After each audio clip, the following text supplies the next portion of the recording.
دا په ننګرهار کې د سیمایز روغتون هغه ځای دی چیرته چې له ناروغانو سره راغلي پایوازان انتظار باسي. خو په دې روغتون کې پایوازان وایي تر اوسه پورې یې له یادې انتظار خونې ګټه نه ده اخیستې او د روغتون له نورو ځایونو د انتظار لپاره په غیر منظم ډول ګټه پورته کوي. کله بسترې د باندې خطا کی کله یو خواته وي کله بل خواته وي او شپه ما غوونه لاندې باران ته تیر کړی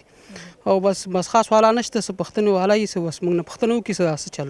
بس د اندازې پولیس راځي د مخې دغه اول مخکې هغه راځي د ګاردان راځي بس بسترې وي 60 روپۍ بیل ته ورکو دی باندې سره ته او هغه ځنه بیرته مازیګرم په شاکړي بیل ته راوړو د غلط پر ځکه کې موږ په دې بارانو او په دې یخ کې پراته یو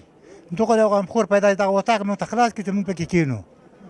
او دغه مریضانو باید پوښتنه وشي دا ورنه اعلان په دې سره باندې پراته دي ډېر د مشکلاتو سره موږ مخ یو دغه زموږ ارزو دغه موږ غوښتنه ده دغه انتظار خونه ده فعاله شوې ده جوړه ده خو خلاصېږي نه چې پیوازان پکې کینی ژمی دی هغه ناروغ دی دا پیوازان ټول ناروغان شوي دی یخ نه لاس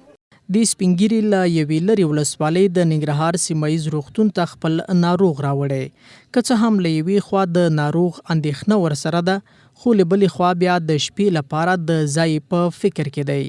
د ننګرهار د عامې روغتیا مرستیال شعیب سوهاک مني چې په روغتون کې د پایوازانو لپاره انتظار خونه بنده ده خو په خبره یې هڅه کوي یا د ستونزه حل کړي.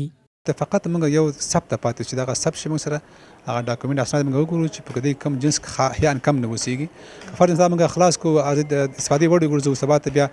یو دریم هیت راځي پښتنه کوي چې دا جنس تا دا جنس پکنټ څه کې موږ سوال راځو بیا چې تاسو وایي